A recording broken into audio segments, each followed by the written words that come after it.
All right, should be recording now. So today we have Dr. Josh Rasmussen joining us. So why don't you start out by telling us a little bit about yourself and your work? Hi, thank you. It's great to be with you. Yeah, so my name is Josh. I like to tell people that one of the most important things about me is that I'm a person. And I have that in common with a lot of other people, obviously. And the reason why I start there is because if you know my work, one of the things that I care about is having productive conversations with people who have different viewpoints. And I feel like we can all learn a lot from each other by doing that. And so this is one of the reasons why I appreciate being with you on your show. So yeah, I'm a philosopher. I teach at Azusa Pacific University. My specialization is in metaphysics, or focusing on sort of fundamental questions about the nature and existence of things. My recent work has been focused on consciousness, the nature of the mind. I also have work that applies thinking in metaphysics to kind of classic big questions about fundamental reality, the existence of God, that sort of stuff.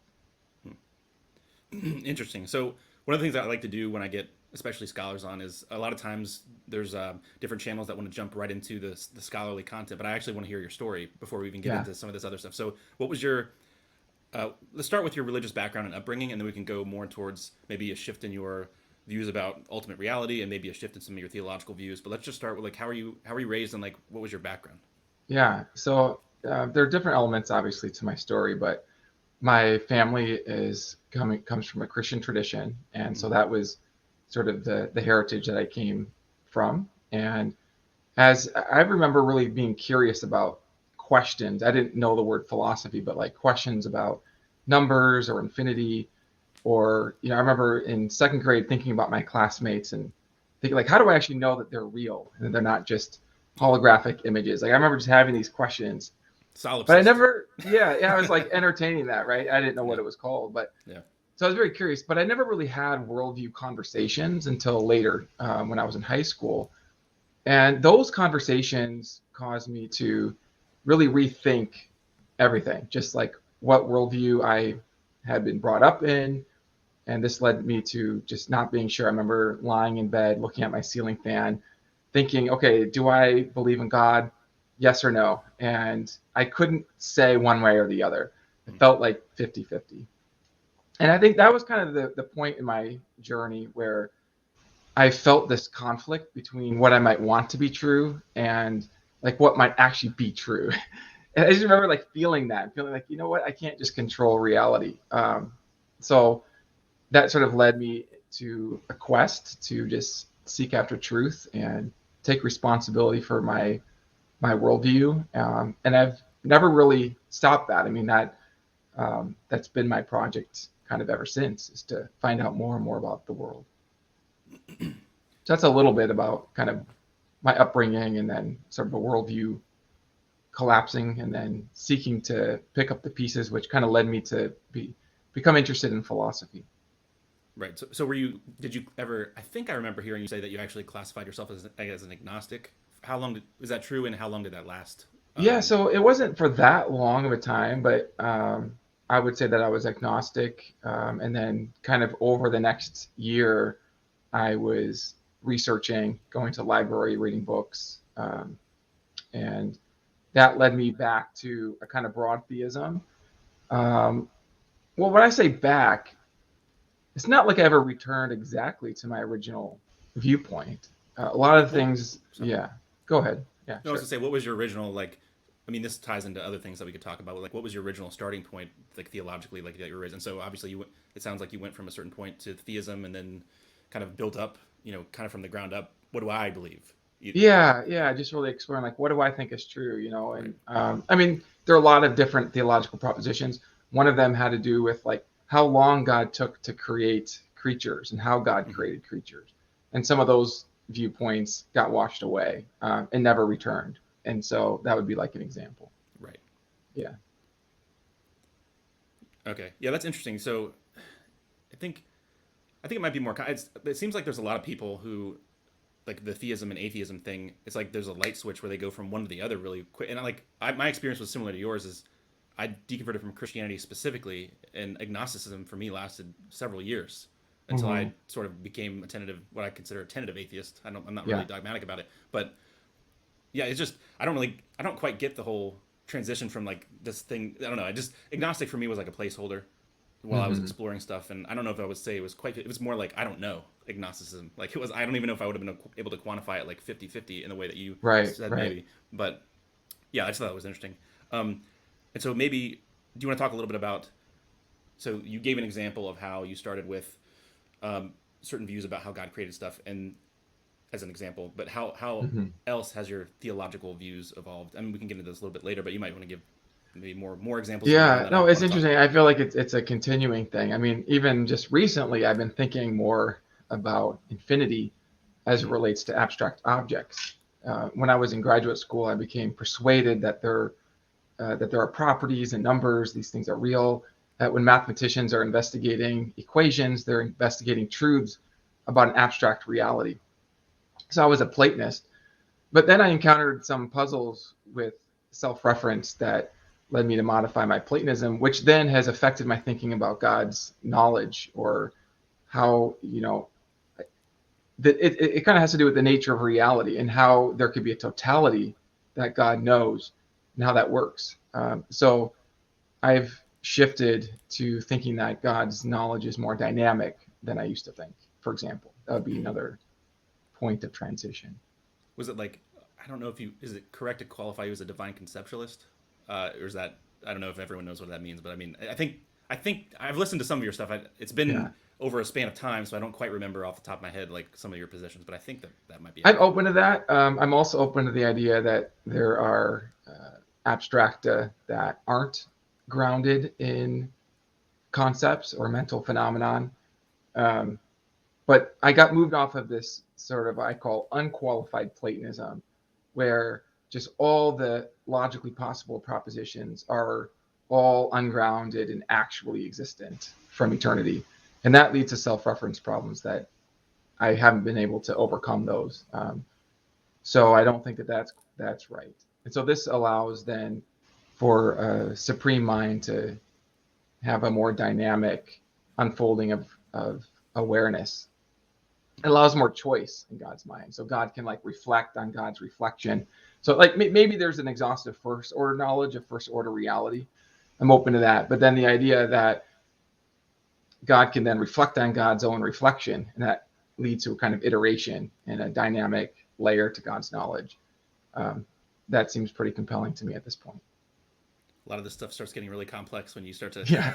Yeah. I'm actually just trying to think. Okay, can I just summarize this briefly? And I'm not sure I know how to do that. So you might have to kind of help rein me in a little bit. Yeah. No.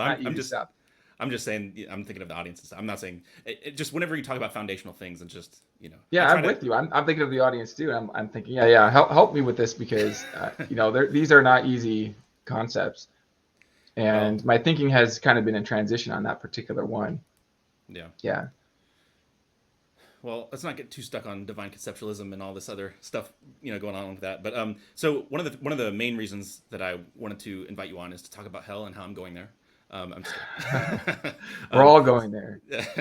But anyway, so you and your wife wrote a book, When Heaven Invades Hell, and like I'd said before we started recording this, I'd read the dialogue book "Is God the Best Explanation of Things?" with you and Felipe Leon. And some of your theodicies towards a lot of the points he was raising struck me as a kind of ultimate redemptionist flavor, if you will, as I was reading them. Universalism. So, and then you guys published this book, and it made me interested to read that. And so I thought it'd be interesting, not necessarily to just talk about, not necessarily to spend the whole time talking about the book outline or anything like that. That's not necessarily, but let's start out with, first of all, just why did you guys write that book? Like, what was the motivation behind it? Yeah, obviously there's all, go ahead, sorry.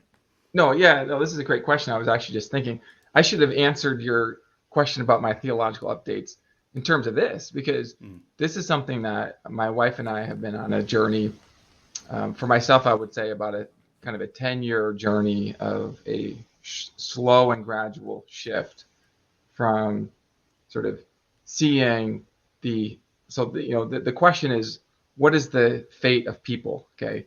And so you could say, well, there's maybe just two broad views. Okay, one view is that the fate of people is optimistic. Another view is that it's pessimistic. Now we can get more distinctions, right? So some people say that like it's very optimistic for everybody. So everybody has a bright future. But then some people will say, well, some people have a bright future, and then some group of people, they don't have a bright future. Either they'll be annihilated, or worse, they'll suffer forever. And so I was on the camp of some people will suffer forever. This was part of the heritage that I was raised with. And it's so interesting because I thought that just from the biblical texts, it was just clear that this was the best interpretation. And the only reason that anybody would question this view would be for philosophical or theological reasons. But then I had this experience of coming on the other side. So I encountered Keith DeRose has an article, Universalism in the Bible, and he makes the case from the biblical data for an ultimate, basically everybody has a bright future.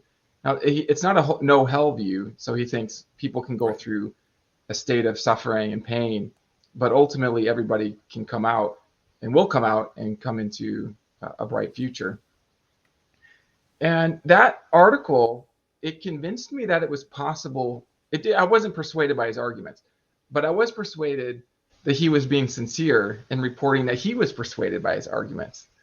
And I never heard of anybody who thought that you could make this case from the biblical data. That was new to me.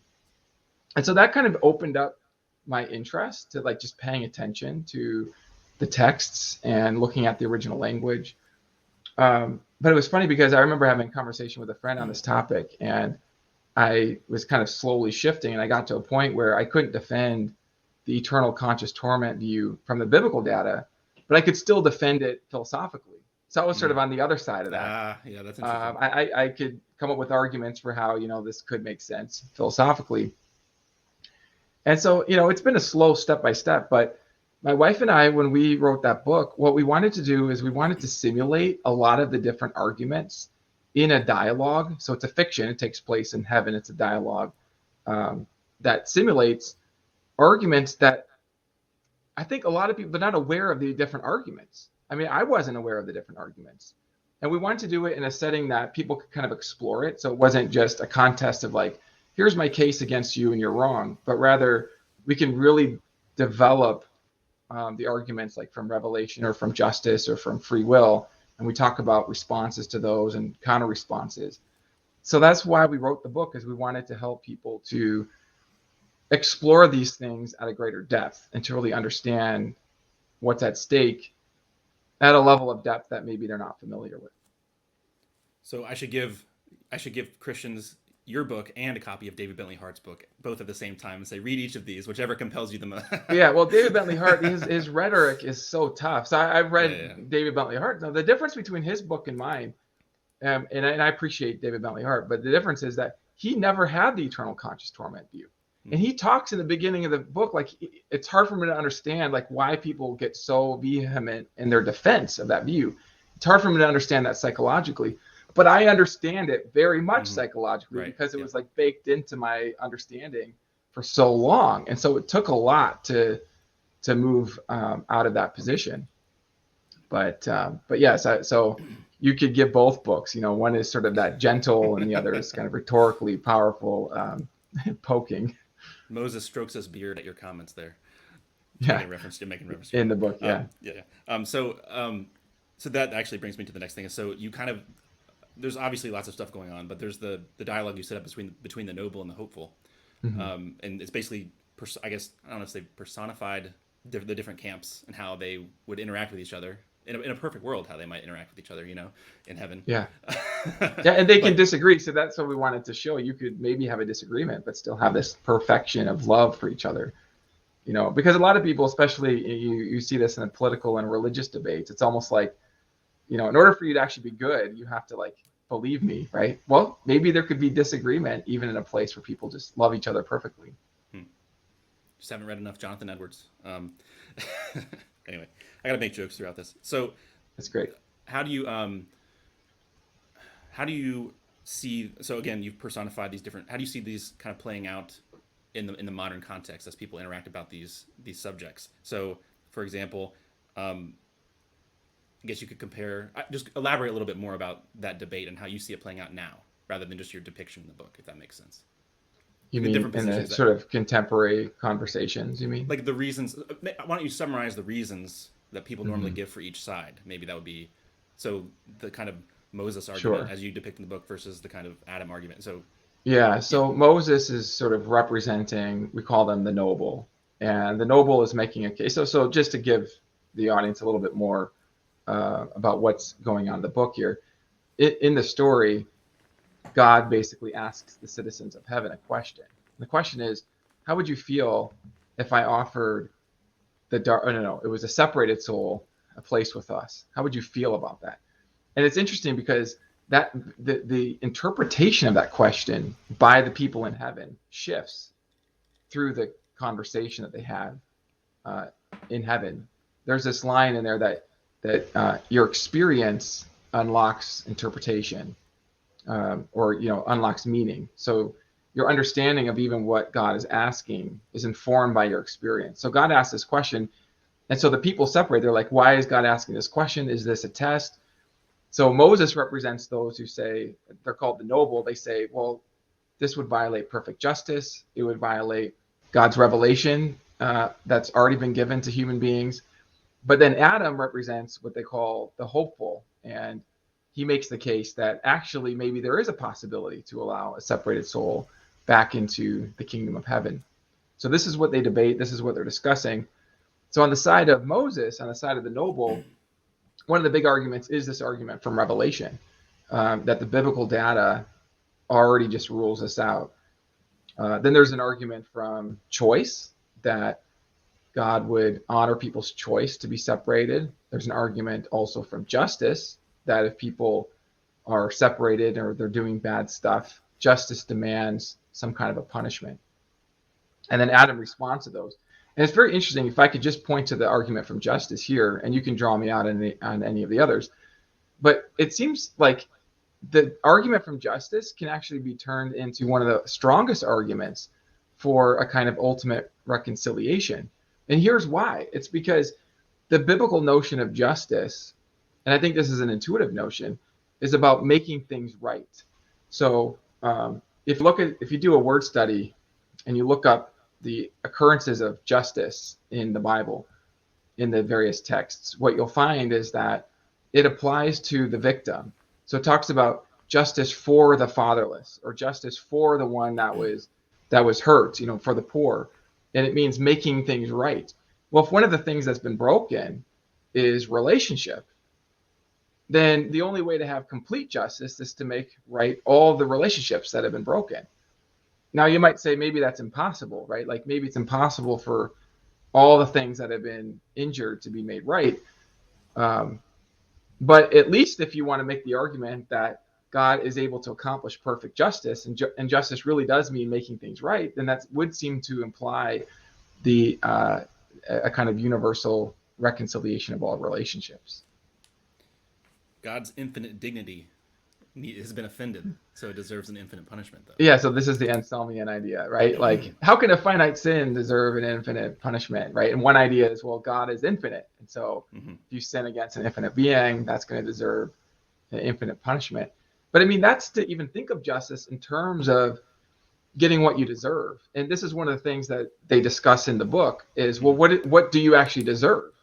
And so there's this question: does justice serve souls, or do souls serve justice? Like, are the demands of justice these abstract things that we have to like suffer? And like in God, not even God can like help the fact that justice just requires punishment.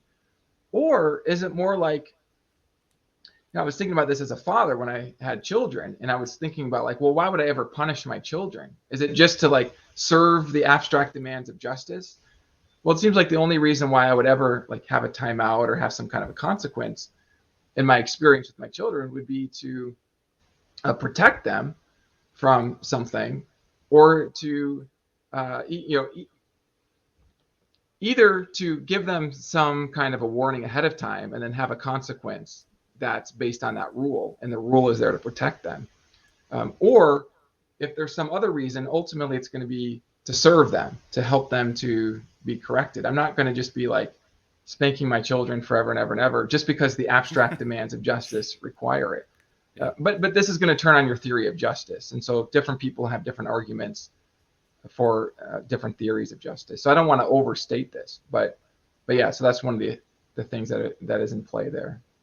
I thought it was interesting. I was actually going to ask, and you kind of perfectly tied into it, is that you make a big deal about like the different elements of experience, reason, and revelation, at least as you conceive of it, and how Yes. everyone on both sides uses all of those things, even whether they want to concede that or not. Yeah. People that are coming to these things that have like eternal conscious torment view, they're still using reason and experience. They're just sometimes saying that they're not. You know what I mean? Oh, we're just trusting what the Bible says. It's a multifaceted approach to how you come at this. Yeah, that's very well put. Yeah, I think everybody has to recognize that, you can't just have one set of data, because if you say, well, here's my data, it's biblical data.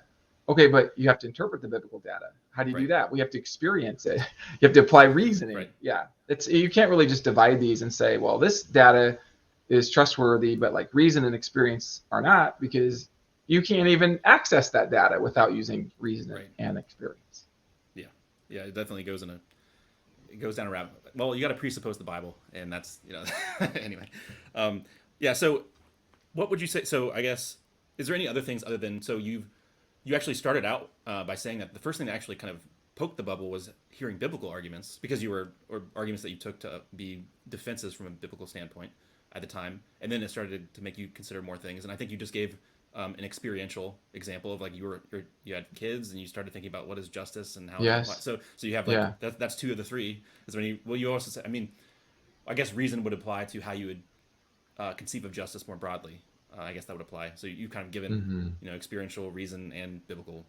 I don't know the biblical data with respect to how to understand justice, as well as just reasoning and experience, and those things affected me. Those life experiences. I think when I was younger, maybe I just had fewer total experiences to work with. And then as I had more experiences, it seemed like I just had more data. And I remember it was a slow transition. I remember one time having a dream. And in my dream, this is while I was kind of thinking about these topics and looking at the biblical arguments, a lot of different ones, more than what I discuss in the book, but just a lot of different texts. And I remember, and that wasn't the only thing weighing on my mind, but it was just interesting because, like I said, I could defend it. I could defend eternal conscious torment philosophically, but then I lost the ability to defend it biblically. I mean, I could still defend it philosophically, but at some point that philosophical defense just weakened, and because I had responses to that. And I remember having a dream where I was telling somebody with a kind of conviction that I don't believe that any being will be suffering endlessly forever and ever. And then I woke up, and that was the first time that I realized that I no longer had that belief, because it was like one of those beliefs that I had. I believed in the eternal conscious torment for so long that I had a kind of epistemic inertia in my mind, like it was staying in my mind. And even as the supports went away, it got kind of less and less and less. And then I realized I no longer had the belief. You could probably relate to that. Like if your worldview changes on a topic, it's not usually just all at once. It's often very, very gradual. It can be. Yeah. I mean, you could even, like, one of the things too was, well, this is kind of autobiographical, but like with my Calvinism specifically, was coming to the grips. I was a confessional Calvinist, really just thinking about the fact that my theology entailed that it would be totally fair for God to, subject infants dying in infancy to eternal conscious torment because of the imputation of Adam's sin. Across, not that some Calvinists would want to say that, well, he doesn't actually do that. But the point is that it would be fair if he decided to do that. And actually, actually some Calvinists do think that it's up in the air. Like, well, we really don't know whether he does or doesn't send any. You know what I mean? So, like, really grasping with that. Yeah, that's great. I was thinking about this again recently. I mean, like, if I think that having a child is going to put that child at risk of eternal conscious torment, I mean, because like there's two ideas. Either you abort your child and it goes straight to heaven. In which case, why put it? Why subject it to the risk of not going to heaven, right? Or you abort your child and it goes straight to hell, which seems even worse. I mean, or there's creative solutions like God knows what the child would have done if it were alive. There's different ways that you could try to analyze that, but creative ways. Yeah. Yeah, that's interesting. So I guess some of the other issues too. So like obviously like well, it's like kind of like you could have like I mean obviously there's different some people will say like an atheist can have objective morals whatever. Like, you could run an argument from like a moral epistemology towards some of these things like even towards ECT or something like that. Like well if there is an Hmm. objective moral reality and I'm connected to it, then I have this knowledge that torturing people forever or torturing babies forever would be wrong. Hmm. I experienced this kind of knowledge, therefore whatever. So I mean, there's different ways to come at this question, I would say. But one of the other things too that I wanted to touch on was so there's we've been talking about the eternal conscious torment, but there's also annihilationism and also kind of the Lewis view, where it's Yeah, I like, was going well, to ask you, are you talking mhm. about C.S. Lewis? Yes, yes, Yeah, I was actually going to ask you kind of what if you're familiar with C.S. Lewis's hmm separation model, and then kind of what you think about that as a model in what I terms. think about. Yeah, Well, I I was just actually, curious, yeah, what you think about that, because that's very different than the kind of Calvinist model that you're describing. oh yeah. So I mean, I think it's appealing at first blush, but I do agree with a lot of I think I intuitively thought some of the things that David Bentley Hart described in his book, where it's Hmm. kind of like Hmm. you're basically locking an insane person up. Like it's not rational. Like their desire to just be, it's kind of like solitary confinement, for someone that. So I may not be articulating that perfectly, but the idea seems to be, at least for me, that if someone has irrational desires and towards God, which is if he exists as the ultimate well being of their, Hmm. ultimately, then it's kind of like God just sealing off a bunch of insane people who can't, like why not actually try to do more than that rather than so that's a very Like, why rough. keep them in existence rather than annihilate them? Is that? Well, just it's kind of like it doesn't really make sense from like flowing from what a perfect being would be to basically lock up a bunch of individuals who have completely irrational desires towards their ultimate good, something like Hmm. that. Um, Hmm. I'm not saying that disproves it, but I'm just kind of trying to walk through Yeah. some of my intuitions there. And annihilationism, I was going to ask you, what do you think of that, and what do you think of annihilationism? Trying to turn the tables on me. Yeah, no, no, sure. Well, I was gonna say, I mean, I think the best model of hell is going to be some kind of voluntary separationist model, hmm where God's not really like trying to punish people, hmm but rather God is trying to rescue people in a sense from their own selves. And I asked you, why keep them around? Why not then annihilate them if they keep resisting? Jerry Walls talks about offering each person an optimal opportunity hmm for grace and redemption so that nobody's lost sort of unfairly. Because we think sort of in terms of our perspective on earth, but from a wider perspective, there could be all sorts of opportunities and possibilities so that everybody gets an optimal opportunity. But then if you consistently persist in rejecting that freely, then you lose the ability to turn back at some point. Or if you continue to have the ability, it's still just a possibility that you continue to reject that. Um, and then at that point, I would wonder, okay, well, why keep them around? Why not annihilate them? Well, maybe there's something wrong about annihilating people. Jerry Walls, he talks about a version of hell where still there's some value in the beings continuing, like their existence has value. And so God respects their choice and respects their existence. So I don't want to just suggest that. Um, I don't want to oversimplify, I guess, hmm kind of what's in play here. I mean, at the end of the day, I tell this. Rachel and I. We tell the story of a daughter who's backing up towards a pit, and the father is, telling the daughter, like, come back.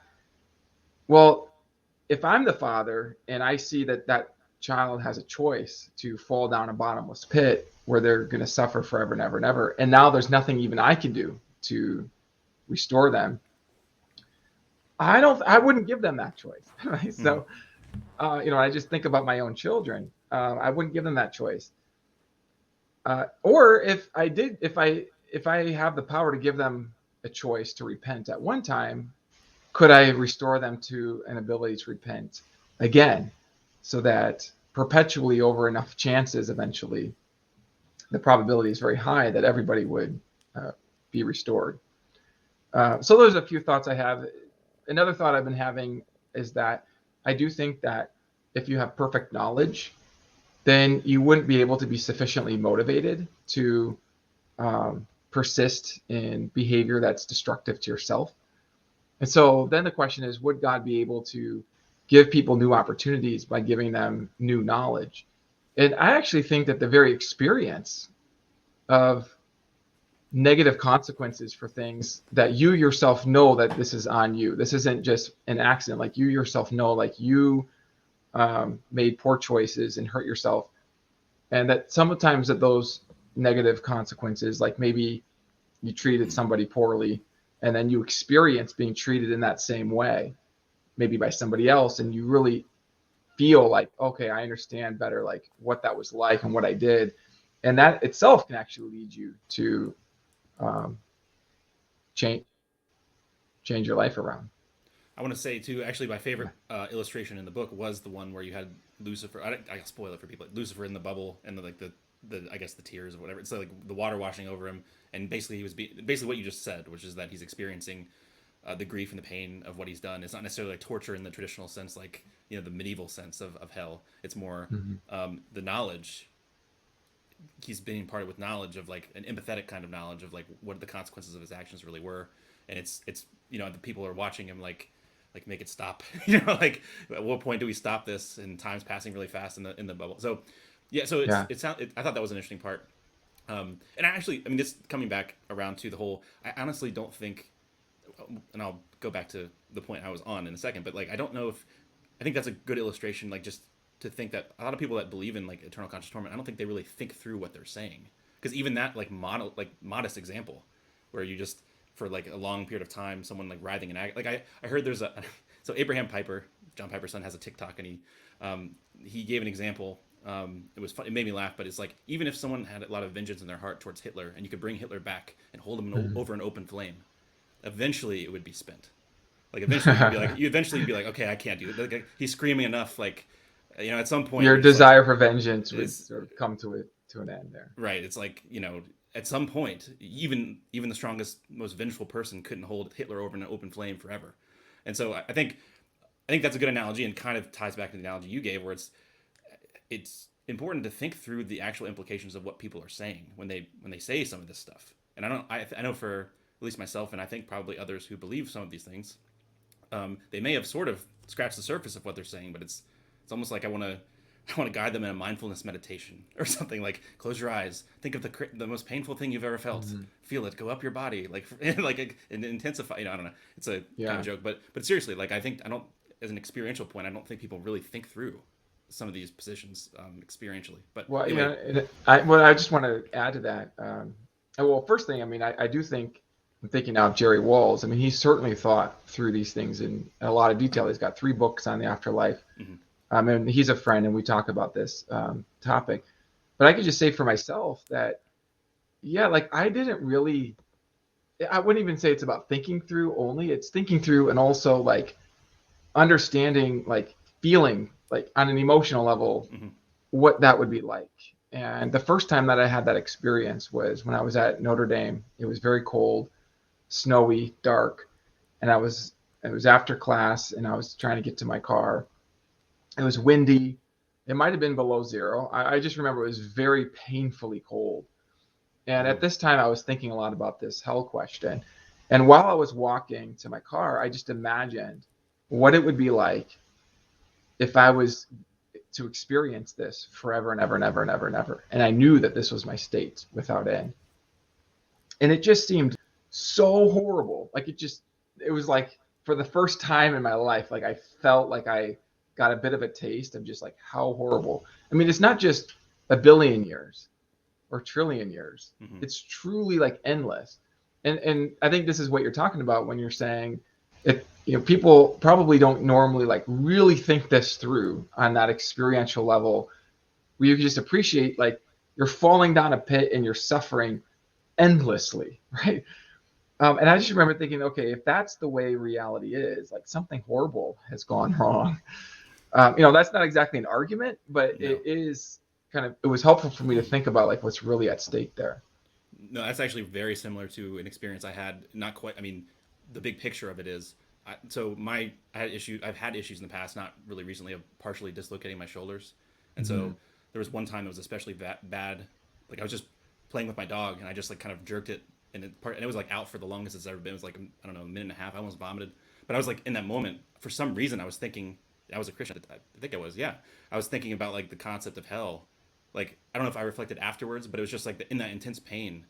I was like, do I really? It kind of shook me. It's like it gives you a glimpse into like maybe the implication. It helps you see something that you might not have seen through Mhm. experience. Um, Again, not an argument.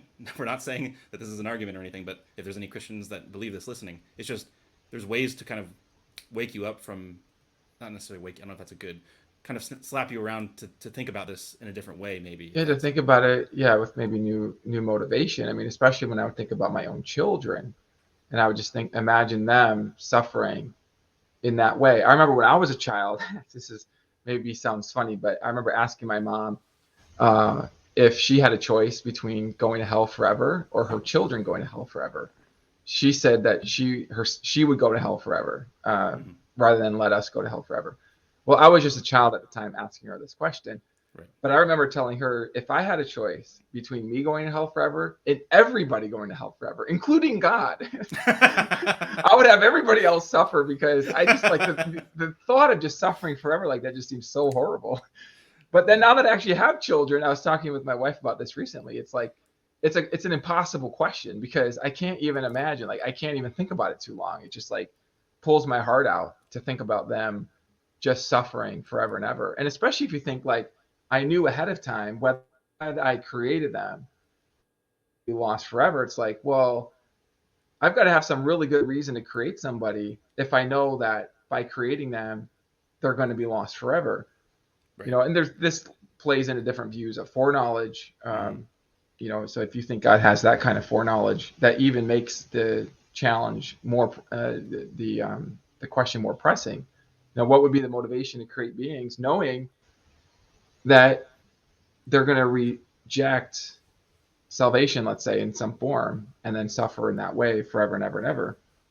And I think a lot of times the response is, well, it's revealed. We have biblical, this is clear from scripture. And that's why I think it's actually really helpful to just, okay, well, let's have a look at that data. I mean, if that data is weighing in your mind, is it really clear?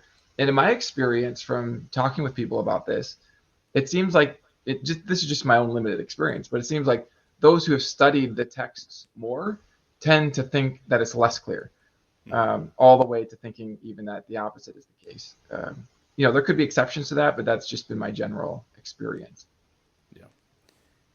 So let's start to move a little bit. So we're talking theology, and let's move Yeah. towards how this affects your philosophy. Mm-hmm. But before we get to the specifics, this is just an obligatory question. What do you think the best arguments for theism, or the best argument for theism is, and the best argument for atheism is? Let's just start there, and then we can kind of work down. Yeah, this is difficult because maybe I tend to think in terms of a general strategy. So maybe Mm-hmm. the best sort of general strategy for arguing for theism is to have the simplest hypothesis. Let's say that there's a perfect being that successfully predicts the most. So, or successfully explains the most. And then this is a general strategy in which we can then put in different arguments from contingency, from consciousness. I've been working on consciousness lately, and from reason, from morality. But I think any of those arguments just sort of in isolation, I don't know that it's necessarily that great of an argument, because there are different ways you can explain the data. But if you sort of think of this hypothesis and then you consider its predictive success along moral data, uh, the data of existence, the data of reason and consciousness, then I think you can have the best type of case for theism. On the side of atheism, well, it's interesting, because I do actually kind of feel that kind of the argument from just explaining things through natural processes. So this is kind of the naturalistic argument from atheism. Um, but I think that argument actually, it becomes the best when we bring in the problem of evil and suffering, and thinking about, okay, what is the best explanation of evil and suffering? And if you build in enough into naturalism, if you build enough into that, you can maybe explain evil and suffering in a way that is better than on theism. If you build enough into that, um, we could talk more about that, could unpack that. But I would say it comes down to pretty much the problem of evil on the side of atheists, atheism, and this kind of inference of the best explanation of a wide range of data on the side of theism. Okay. So so let's tie that into, again, one of the most interesting sections of the book is God, the best explanation of things. Which I thought is the foundation good, the third part. Yeah. And so and this is what I'll tie to your theology and your philosophy together a little bit. So how does your view? So obviously the theodicy that you offered was what you called the great story theodicy. Mm-hmm. And so how does your specific theological view influence your theodicies in responding to these, what you've said is probably the better kind of classification of arguments for atheism? How do you theology and philosophy? Yeah, so there are different elements, right? So having the possibility of universal redemption is going to allow for a certain kind of great story. That's going to be different, obviously, if that possibility is removed. So there's that. But let me just say something kind of about how I think about this more generally. So when I think about the problem of evil, one way that I like to think about it is, imagine that evil is represented by a bunch of red liquid inside of a jar. Okay, so you've got this jar of evil, and the red liquid represents all the evil. And by evil, I just mean any negative states, any pain, any suffering, any immoral behavior, all of that is put into this jar. And then you can think of theodicies as little cups that can maybe explain some of that evil on theism. So you've got, let's say, the free will defense, soul building defense. You've got natural law, the value of natural laws. You've got my story theodicy, which actually I think of my story theodicy, and I'll go into a little bit more in a minute, as kind of organizing a lot of other theodicies kind of all in one. Right. Yeah. And so you can imagine like pouring the red liquid of evil like into those different theodicies. And it's not that any theodicy explains all the evil. It's just that each might help make sense of some of it. And then once you've got all your theodicies on the table and you've poured the red liquid, this is the metaphor for explaining why on theism there would be all this evil and suffering. Still, once you've filled up all your theodicies, you might still have some red liquid left over. And this is what you might call the mysterious evil, or the evil for which I have no idea why God might allow that. And then the question is, at this point, what's the significance of there being negative states for which I have no idea why, if God exists, God would allow that? You know, you might think that this is now evidence for atheism, but it is not automatically evidence for atheism, because you have to think about, okay, well, how likely is it on theism that there would be negative events that occur for reasons that I don't currently know, versus how likely is it on atheism that there are negative events that occur for reasons that I do not know? And that's not an easy question, but this is why a moment ago I said that if you build enough into naturalism, then maybe you can actually get a better explanation of some of these things. So if you build into naturalism that there are conscious beings like us, that there's an evolutionary account of our existence, and that there's no mind explaining that, but that instead there's a kind of survival of the fittest that results in just random events, well, then that actually would perhaps predict pretty well that there are going to be events that happen for no reason we can even imagine, because there really isn't any good reason. And that actually, I think, is a very compelling argument. I think that's probably one of the best arguments for atheism, as I mentioned. But the thing that makes that complicated is that it requires building a lot of things into the naturalist theory. Whereas if you just go back to the root theory and you just think, okay, what is the best explanation of the kind of world we live in?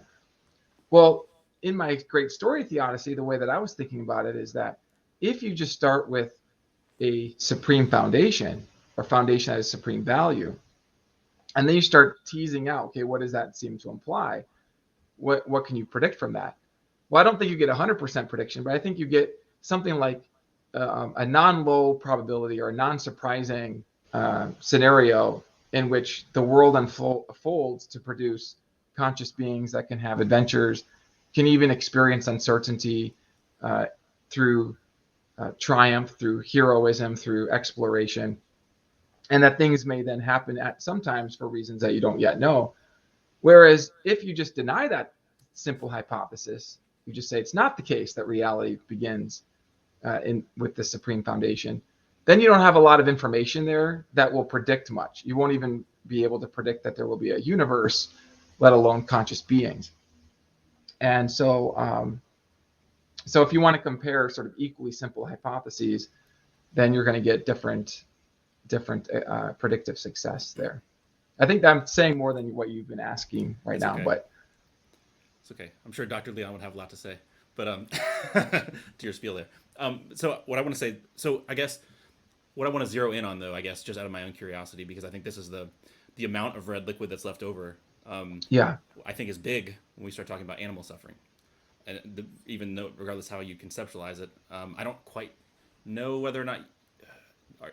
I don't know to the extent you believe. I think you believe in evolution, but I don't know. There's certain things in the book that made me think. I wasn't sure if you believed in like millions and millions of years, or if there's I don't know your specific views. That doesn't really matter. But my main point is, yeah, I do. I mean, I think that makes sense as what the scientists are saying in broad strokes makes sense okay, of the history of animals.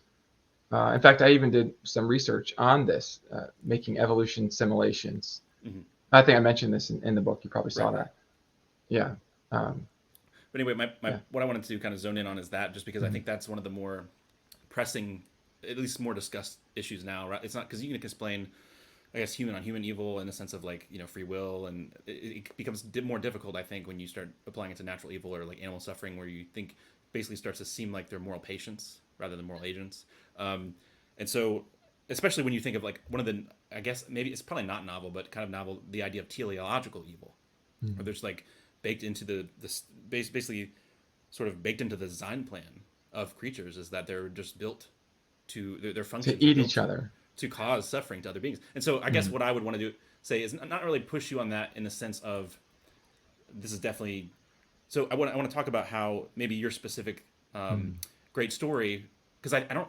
You guys were talking about so many things like in the Mhm. back and forth that I think that particular point I wanted more on from you. Mhm. How your specific theodicy addressed that. I think I've talked to other people who I think agree with the same thing. So I'm curious if you want to elaborate a little bit more on that specific point, because how maybe the great story theodicy, or even maybe animal afterlife or universalism as you conceive of it, like this kind of broad hope, how that might, on your view, kind of counterbalance some of these very tricky issues. Yeah, no, absolutely. Well, I was going to actually ask you, and this will play into some thoughts I have. When you're thinking about animal suffering, what is it about? I mean, because humans are a kind of animal, right? So Mm-hmm. you're thinking of non-human animals. Yeah, yeah. So I'm What not so being very and so precise. what is it? So what is it about non-human animals that you're thinking makes the problem especially difficult? And part of the reason why I'm asking this is because animal suffering was always kind of the biggest question mark for me, Mm-hmm. especially when I had my times of doubt. But when I reflect on that, I think it's because I had certain theological assumptions about Mm-hmm. both the nature of animals and then God's sort of reasons for creation that I think were making animal suffering particularly different in my mind from human suffering. And so this actually kind of makes me curious to hear a little bit more from you, because I'm suspecting maybe there's some similar overlap in our stories about kind of how we were thinking about non-human animals. But yeah, I would be curious to hear more, like, what is it about non-human animals that you're thinking kind of makes the Well, problem more difficult? Well, basically, that I think that they're moral patients. I don't think that you can expect, like bad lion, you killed your cubs, because you wanted to assert dominance over like another tribe. Like, were you gonna like that? Doesn't make sense to me. I mean, maybe in another life. This is why I'm saying like with an animal afterlife or something where they like realize that there's some ultimate point of all that. But like, it seems weird to hold animals accountable for like raping each other and doing all this other stuff that animals do, or non-human animals. I'm being imprecise again, or even Sure. No, I get what you mean. Yeah. or something like Dustin Crummett. We talked. I don't know if you watched the whole interview, that you mentioned that you saw some of it at Yeah. least. That so like there's two issues. That there's the idea of Hmm. pain, like physical pain, and part of me is kind of skeptical to the point where like if I step on my dog's tail, it yelps, and I Hmm. think I'm suspicious. I can't prove this, but it seems almost kind of worse because like they don't know why I did that. Like there's nothing in their brain that's kind of like in my. So my wife elbows me in the bed or something, like rolls Hmm. over and elbows me. I'm like, like ow, but then like part of me is like, well, you just were asleep, you didn't know that kind of hurt, but I can kind of conceptualize why that happened. But if like I step on my dog's tail or something, like there's no concept of like reflection. It's just anyway, I don't want to go. So there's the idea of pain, so predation and all this kinds of stuff, and also with the insect stuff, which I thought was interesting. Dr. Krement's paper, where, like there's the idea of you could think of suffering too as things going generally bad for certain kinds of beings or something. Like I don't know if I'm butchering that, but so even with insects, even if they can't feel pain in the way that a dog can feel pain or a cat can feel pain or something like that, there's still a lot of kind of I don't know, like the wheel of blood turns and like there's all this chaos and death that seems to serve no purpose. So there's that kind of anyway. So yeah, you could always. So the reason I was trying to draw this out with your specific theodicy is when you look at say like the insects. I'm sure you've read Dr. Krement's paper. Like when you apply that kind of thing. Well, yeah, Dr. Leon cited it in the anyway. So when you apply some of those insights into your reflections or just the pain in general, how your story sort of accounts for that specifically. Does that make sense? I've rambled a little bit. Yeah. No, that's great. So one thing that's interesting that you pointed to is about being accountable for your behavior. So the idea is that like maybe what's distinctive about humans is you could sort of hold us accountable morally for killing somebody, for example. But it's interesting because I almost want to then make the problem of evil harder by just kind of pointing to something I'm sure you'll agree with, which is that this kind of free will defense and moral accountability doesn't seem to account for nearly all the cases of suffering that human beings undergo, right? Because there are earthquakes and natural disasters and all sorts of things, right, that happen. And I think it's difficult to say, oh, this is just judgment, we just deserve that or something. I mean, there people can advance that, but I don't think that's going to explain all the cases of suffering. So I think for me, and one thing I do want to clarify when I give this great story theodicy, my thought isn't that souls are serving a story. And when I say souls, I mean, just beings that have consciousness. It's not that we're suffering in order to make the story so great. Okay, that was something I kind of worried I didn't make so clear in my exchange.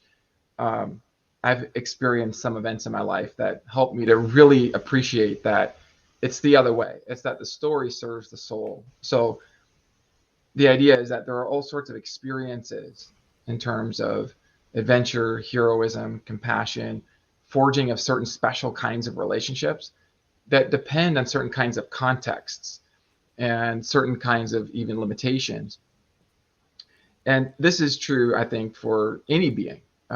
So kind of my great story theodicy, the way that I would extend it to all the creatures is I would think of each being as participating in a kind of soul development. And it's not limited to any particular episode. So I think that just as a being can survive its atoms being replaced across time, it can survive death and can have a kind of, this is kind of, Trent Doherty has this idea of an animal afterlife. The way that I've kind of been thinking about it in animal transformation is in terms of beings, I kind of want to leave it open, the different mechanisms and ways, but I've been thinking that the soul or the being, the consciousness, the sort of essence of that creature can voluntarily come into states of limitation. So it's not even that it comes into its drama. It's not even necessarily forced into it. It decides to come into it, knowing the risks for the sake of certain kinds of experiences and soul development. And once it arrives at the end of that episode, it comes back to its original state with more consciousness, more awareness, more understanding, and it can go back in. That would be just like one way of fleshing it out. This doesn't have to apply to all beings, but it does give a little bit more detail to why I think that there's maybe more unity between human soul development and the soul development of all beings than I was sort of raised to think of in my own tradition. So this kind of reminds me of the end of your book, where I think the person is choosing to go into basically what is the world, to rescue. So you're saying basically someone like you're experimenting with the thought that possibly like a lion or something like could have been a being in a different reality that chose to like limit itself for some kind of experience to be taken back. Is that Is that kind of what you're saying? I am experimenting with that thought, and it's interesting too because, and I'm not saying that this it would have to apply to all beings or something, but that at Okay. least it could apply to some beings and maybe even to all beings is something that I'm experimenting with. And I was actually thinking of telling you that in the construction of my worldview, I have blueprints, which, I haven't necessarily implemented those, but they're like, possible things that have certain probabilities attached to them. And I sort of think about it this way, like if a perfect being exists and if there's a certain problem in reality that we observe because it seems to be incompatible with the perfect being, but then we can tell a story on which that actually fits with the perfect being, then I would think that actually this isn't like an ad hoc addition to the perfect being hypothesis. It's actually just a way of independently teasing out what a perfect being might imply or make plausible. So thinking about choice, after reading Sturba's book on the problem of evil, he also kind of raised the probability in my mind of the value of choice in experiencing states of limitation. And just if I could add one more thought to this, I mean, it's fascinating to me that we actually do choose to enter into states of limitation to experience problems all the time. If we get bored, we'll play video games, and these are like artificial arenas for problems. And of course, I understand, these aren't arenas of like extreme torture or torment or something, but they can get really intense in terms of, there's pain and losing, and there's obstacles. And that's an example of something where we would actually be motivated to come into a place of limitation in order to have certain kinds of experiences that could perhaps develop us. That's interesting though, because at least I would say one of the things I was going to bring up is the idea that so if it's interesting that you're teasing with that idea because, or like toying with it because there's the idea of compensation doesn't equal justification. So that if it's not the case that there's some soul coming into the line or whatever, I'm just giving that example. Then you have the tricky question of like, is it so without choice, coming into being, red tooth and claw nature, all these animals, and then maybe even if they have an afterlife, you have the ethical question of like, just because they're compensated, was it really okay in the first place? Absolutely. So, is that at least partially why you're maybe toying with that idea a little bit, or is that not? Well, that could help with that. I mean, because I agree with you 100% that merely compensating somebody for suffering. I mean, like if I can prevent my child from suffering, and I don't do it, but then I just compensate them with like lots of candy bars or whatever, that doesn't automatically justify allowing them to suffer. Right. But if instead there's a game, and this has happened where my children want to play a game, there's a certain amount of risk which actually contributes to the fun of the game, and so they want me to not interfere. They're telling me, and if I see, like somebody's going to lose or something, and I could interfere and stop that, they're telling me not to interfere. This is like an agreement, a contract that we have, so they can have this kind of experience. And so, yeah, I definitely think that could help with the point that you're with your observation about compensation doesn't automatically justify allowing pain. Thank you for letting me push you a little bit on that. Hopefully, so to end on it, we're getting close to an hour. So to end on a lighter note, like what are some other than philosophy and stuff? Like what are your and reading and all these other professor things? Like what are your hobbies? What do you like to do? Other than philosophy, well, philosophy is my hobby. I've got. I know. Sometimes I'll play real-time strategy games for fun. I kind of get into that a little bit. Play with my kids, that sort of thing. But I would say that right now, kind of the things that I've been doing that are outside of my core area of academic philosophy still involves having interesting conversations with people about ideas that I find very fascinating. So, I guess it's kind of in my blood to be thinking about these things. But yeah, I guess, some video games. I like basketball. It's fun as well. It's funny. You struggled there. What are your hobbies? Philosophy? I know. That's okay. I know. It's okay. I'm sorry. It's okay. So, and I guess this would be a good place to end. So, what you kind of mentioned it. Some upcoming projects. You're working on consciousness right now. Yeah, that's kind of the main one. Yeah, go ahead. You tweeted something. It was like matter is not what I thought it was. So I don't know if you don't want to go. We're close to the end. Yeah, it's fine. It's just very fascinating reading a lot of the science and the latest physics on the nature of matter. It just blows my mind. But yeah, so I've been working on consciousness and thinking about the nature of minds, and it is interesting. This is something that I've been doing kind of behind the scenes a little bit. People haven't really known me as much for my work in the philosophy of mind. but I've done quite a bit ever since in graduate school, taking 7 different courses by various leaders in the field on the philosophy of mind, and then beginning to publish in this field. But now returning to the topic and going into more depth. So this has been my primary project. I've got a book coming out, probably maybe in the summertime. It might be released. I don't want to rush it out though. Right. I told my publisher, like, let's take time to get some good feedback and some good comments so we can really try to make this as good as we can. Well, awesome. Well, thanks again for coming on. I'm going to go ahead and end the recording there. We can talk a little bit afterwards. Cool. But I really appreciate you being generous with your time. It's been great. Thank you so much. Thanks.